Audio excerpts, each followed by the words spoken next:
दोस्तों अगर आप भी विराट कोहली के साथ हैं ऐसी मुश्किल खड़ी में और मानते हैं कि वो नॉट आउट थे तो वीडियो को लाइक करना ना बिल्कुल नहीं भूलिएगा। दोस्तों विराट कोहली को आउट दिए जाने पर ना बड़े से बड़े दिग्गज खिलाड़ी भी भड़क चुके हैं, उनके समर्थन में आ गए हैं। किसने क्या कुछ कहा हर एक के बयान का वीडियो आपको दिखाएंगे, लेकिन उससे पहले आप सभी का क्या मानना है, विराट कोहली आउट थे या नहीं, नीचे कमेंट कर हमें जरूर बताइएगा। दोस्तों आईपीएल 2024 का 36वां मुकाबला कोलकाता और आरसीबी की टीम के बीच में ईडन गार्डन्स के मैदान में खेला गया। मैच में दोस्तों इससे पहले कि आंकड़ों पर जाएं, आपको बता दें कि पहले बैटिंग करते हुए कोलकाता की टीम की तरफ से एक बार फिर से बड़ा स्कोर देखने को मिला। 50 रन अय्यर के थे, 27 रसल के, 24 रिंकू सिंह के, रमनदीप के 24, यानी कि कुल मिला के एक कलेक्टिव एफर्ट के चलते ये टीम 222 पर पहुंच गई और आरसीबी को 223 का टारगेट मिला, जो कि एक बड़ा टारगेट मालूम पड़ता है। अब इसे चेस करने के लिए दोस्तों विराट कोहली ने इतनी ताबड़तोड़ शुरुआत करी थी कि वो 9 लुक 6 तक जड़ रहे थे हर्षित राणा को, जिनको तो आप जानते ही होंगे। विराट की शुरुआत ऐसी थी कि वो 7 बॉल में 18 रन जड़ चुके थे और उनको देखकर डुप्लेसिस को भी जोश आ रहा था, जिसके चलते ऐसा लग रहा था कि अब आरसीबी की टीम को जीतने से कोई नहीं रोक सकता। लेकिन पारी के तीसरे ओवर में कुछ ऐसा हो गया कि देखकर हर कोई दंग था। दरअसल दोस्तों हर्षित राणा को फिर से बुलाया गया। हर्षित राणा जानकर एक स्लोअर फुल टॉस का इस्तेमाल करते हैं और गेंद को जमीन पर लगने नहीं देते, सीधा फेंक के मारते हैं विराट कोहली की तरफ। गेंद कमर से ऊपर होती है, हाई फुल टॉस होती है, लेकिन जाते जाते डिप होने लगती है। लेकिन फिर भी जब दोस्तों ये गेंद विराट के बल्ले को छूती है, क्योंकि वो भी कंफ्यूज हो जाते हैं गेंद की गति लाइन लेंथ देखकर, तो गेंद उनके बल्ले पर लग कर ना सीधा हर्षित राणा के हाथ में चली जाती है। वो कैच आउट हो जाते हैं और अंपायर इसे नो बॉल देते ही नहीं। दोस्तों ये सब देखकर विराट कोहली बहुत ज्यादा चकित रह गए थे कि आखिरकार जब गेंद लग रही थी बल्ले पर तब वो कमर से ऊपर थी, क्योंकि शॉट तो उन्होंने खेला था, उनसे बेहतर कौन जानता है। खैर उन्होंने डीआरएस रिव्यू लिया और दोस्तों थर्ड अंपायर ने एक भी बार इस पर ज्यादा गौर फरमाया नहीं, बस एक ही बार रिप्ले किया और तुरंत से ही विराट कोहली को आउट करार दे दिया गया। दोस्तों विराट कोहली ये सब देखकर पूरी तरीके से चौंक गए थे। वो अंपायर्स पर इतना ज्यादा गुस्सा हो गए कि उनका गुस्सा उनके चेहरे पर, उनकी हरकतों में भी नजर आ रहा था।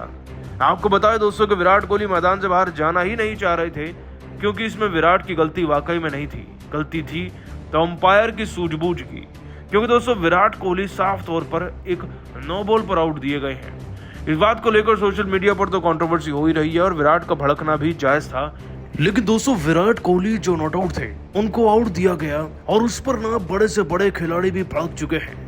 विराट कोहली के बाद दोस्तों रोहित शर्मा, ग्लेन मैक्सवेल, यहाँ तक कि क्रिस गेल और एमएस धोनी तक ने विराट कोहली का बीच बचाव करते हुए क्या क्या अपने बयान में कहा है, चलिए आपको उनका बयान दिखाते हैं। सबसे पहले दोस्तों आपको बता दें कि रोहित शर्मा का कहना था, देखिए मैदान में टेक्नोलॉजी आई है, अच्छी बात है, लेकिन क्या अंपायर सारी कैलकुलेशन खुद कर सकते हैं? इसका जवाब ना ही रहेगा आगे चलकर भी, क्योंकि जिस हिसाब से गेंद डिप हो रही थी वो भले ही लग रहा था कि वेस्ट के नीचे चली जाएगी, लेकिन गई तो नहीं ना। विराट ने जो शॉट खेला वो वेस्ट के ऊपर था और उसे नेक डाई से देखा जा सकता था, फिर उन्हें आउट क्यों दिया गया? 1 रन आरसीबी को मैच जिता सकता था, इसकी जांच होनी चाहिए और अंपायर के खिलाफ एक्शन भी। तो मैं दोस्तों एमएस धोनी ने भी कहा, क्रिकेट के नियम जरूर बदले हैं, लेकिन क्या खेल की परिभाषा को भी बदल देना चाहिए? अब अंपायर भी अगर एक ही टीम को जिताने में लग जाएंगे और बिल्कुल एक तरफा अंपायरिंग करेंगे ताकि कोलकाता जीत जाए, तो भला आरसीबी जीतेगी कैसे? 1 रन की महत्वता हमें इस मैच से पता चली है। अंपायर की एक गलती, उस नो बॉल पर मिला 1 रन आरसीबी को जिता सकता था, लेकिन उस भूल के चलते आरसीबी हारा है। अंपायर पे कड़ा एक्शन होना चाहिए। तो वही दोस्तों ग्लेन मैक्सवेल ने भी लिखा, विराट कोहली के साथ ही हर बार ऐसा क्यों होता है? क्यों ज्यादा बड़े गलत फैसले उनके खिलाफ लिए जाते हैं? उन्हें उकसाया जाता है कि वो मैदान में कुछ ऐसी हरकत कर जाएं जिससे कि उनका गलत इमेज बन जाए। आज साफ तौर पर सबको दिख रहा था कि वो नॉट आउट हैं, तो उन्हें आउट दे दिया गया। अगर ऐसे ही मैच जीतने हैं तो नहीं खेलना हमें ये आईपीएल, आप ही ट्रॉफी लेकर किसी और टीम को दे दीजिए।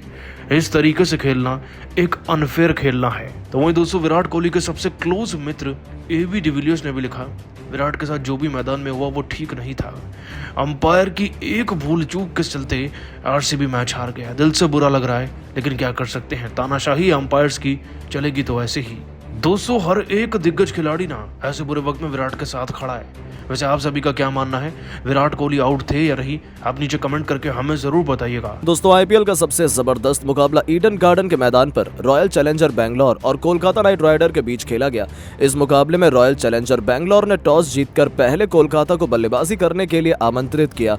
कोलकाता की तरफ से ओपनिंग की शुरुआत करने मैदान पर सुनील नारायण के साथ फिलिप सॉल्ट आए। वहीं बैंगलोर की तरफ से पहला ओवर लेकर आए मोहम्मद सिराज। इनका स्वागत दूसरी ही गेंद पर फिलिप सॉल्ट ने शानदार छक्का लगाकर किया। इसके बाद भी फिलिप सॉल्ट रुकने का नाम नहीं लिए। तीसरी गेंद को भी उन्होंने चौके में तब्दील कर इस ओवर से 12 रन बटोर लिए और अपनी टीम को बेहतरीन शुरुआत दिलाई। बैंगलोर की तरफ से दूसरा ओवर लेकर आए यश दयाल। इनका भी स्वागत फिलिप सॉल्ट ने चौथी और पांचवी गेंद पर लगातार 2 चौका लगाकर किया और अंतिम गेंद पर 2 रन बटोरकर अपनी टीम के स्कोर को 2 ओवर में 23 रनों तक पहुंचा दिया। बैंगलोर की तरफ से तीसरा ओवर लेकर आए एक बार फिर मोहम्मद सिराज। इस बार इनका स्वागत तीसरी गेंद पर सुनील नारायण ने शानदार चौके के साथ किया। 3 ओवर में ही कोलकाता का स्कोर 27 रनों तक पहुंच चुका था। बैंगलोर के कप्तान को विकेट की तलाश थी और फिर उन्होंने चौथा ओवर फेंकने के लिए अपनी टीम के सबसे खतरनाक गेंदबाज लॉकी फर्ग्यूसन को गेंद थमाई, लेकिन इनका स्वागत एक बार फिर फिलिप सॉल्ट ने शानदार छक्के के साथ पहली ही गेंद पर किया। इसके बाद भी वो नहीं रुके, दूसरी गेंद को भी उन्होंने चौके में तब्दील कर दिया। इसके बाद भी फिलिप सॉल्ट रुके नहीं, चौका छक्का लगाकर इस ओवर से 28 रन बटोरकर अपनी टीम के स्कोर को 4 ओवर में 55 रनों तक पहुंचा दिया। बैंगलोर की तरफ से 5वां ओवर लेकर आए एक बार फिर मोहम्मद सिराज और आते ही उन्होंने बैंगलोर को मैच में शानदार वापसी करा दी। अपने ओवर की दूसरी ही गेंद पर मोहम्मद सिराज ने फिलिप सॉल्ट को पवेलियन का रास्ता दिखा दिया। 13 गेंद पर फिलिप सॉल्ट 48 रन बनाकर पवेलियन लौट गए। 56 रनों के स्कोर पर कोलकाता का पहला विकेट गिर गया, लेकिन सुनील नारायण अभी भी मैदान पर टिके हुए थे। इनका साथ देने के लिए अब कोलकाता के नए बल्लेबाज अंक कृष्णा रघुवंशी आ चुके थे। इन दोनों बल्लेबाजों के कंधों पर टीम की पूरी जिम्मेदारी आ चुकी थी, लेकिन सुनील नारायण को कोई फर्क नहीं पड़ रहा था। सिराज की चौथी गेंद पर उन्होंने खतरनाक अंदाज में चौका जड़कर अपनी टीम के स्कोर को तेजी से आगे बढ़ाया। इन दोनों बल्लेबाजों ने मिलकर अपनी टीम के स्कोर को 5 ओवर में 63 रनों तक 1 विकेट के नुकसान पर पहुंचा दिया। वहीं बैंगलोर की तरफ से पावर प्ले का अंतिम ओवर लेकर आए यश दयाल और आते ही उन्होंने अपने ओवर की दूसरी गेंद पर सुनील नारायण को अपना शिकार बनाकर पवेलियन का रास्ता दिखा दिया। कोलकाता नाइट राइडर को 66 रनों के स्कोर पर दूसरा झटका लग गया। अब मैदान पर कोलकाता की तरफ से नए बल्लेबाज वेंकटेश अय्यर आ चुके थे और आते ही इन्होंने पहली गेंद पर दयाल के शानदार चौका लगाकर अपना खाता खोला और टीम के स्कोर को आगे बढ़ाया। इसके बाद भी वेंकटेश रुकने का नाम नहीं लिए। अगली गेंद को भी उन्होंने चौके में तब्दील कर दिया, लेकिन यश दयाल ने जाते जाते अपने ओवर की अंतिम गेंद पर रघुवंशी को पवेलियन का रास्ता दिखा दिया और अपना बदला पूरा कर लिया। 75 रनों के स्कोर पर कोलकाता के 3 बल्लेबाज पवेलियन लौट गए। पावर प्ले के 6 ओवर में कोलकाता केवल 75 रन बना पाई, लेकिन वेंकटेश मैदान पर अभी भी टिके हुए थे। इनका साथ देने के लिए अब मैदान पर नए बल्लेबाज खुद कप्तान श्रेयस अय्यर आ चुके थे। अब इन दोनों बल्लेबाजों के कंधों पर टीम की पूरी जिम्मेदारी आ चुकी थी। इन दोनों बल्लेबाजों ने मिलकर धीरे धीरे टीम के स्कोर को आगे बढ़ाया, लेकिन टीम के लिए 9वां ओवर लेकर आए कैमरन ग्रीन और आते ही उन्होंने अपने ओवर की दूसरी गेंद पर वेंकटेश को पवेलियन का रास्ता दिखा दिया। 97 रनों के स्कोर पर कोलकाता का चौथा विकेट गिर गया। कोलकाता की टीम मुश्किल में नजर आने लगी, लेकिन कप्तान श्रेयस अय्यर मैदान पर टिके हुए थे। अब उनके साथ देने के लिए नए बल्लेबाज रिंकू सिंह आ चुके थे। इन दोनों बल्लेबाजों ने मिलकर अपनी टीम के स्कोर को 100 रनों के पार पहुंचाया, लेकिन रिंकू सिंह लॉकी फर्ग्यूसन के शिकार हो गए। वो केवल 24 रन बनाकर पवेलियन लौट गए, लेकिन श्रेयस अय्यर मैदान पर टिके हुए थे। उनका साथ देने के लिए अब आंद्रे रसेल आ चुके थे।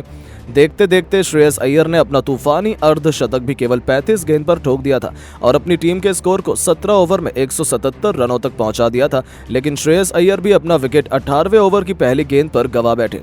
179 रनों के स्कोर पर कोलकाता को छठा झटका लग गया। अब मैदान पर नए बल्लेबाज रमनदीप आ चुके थे। बेहतरीन बल्लेबाजी का नजारा दिखा रहे थे। आंद्रे रसेल का भी बल्ला रुकने का नाम नहीं ले रहा था।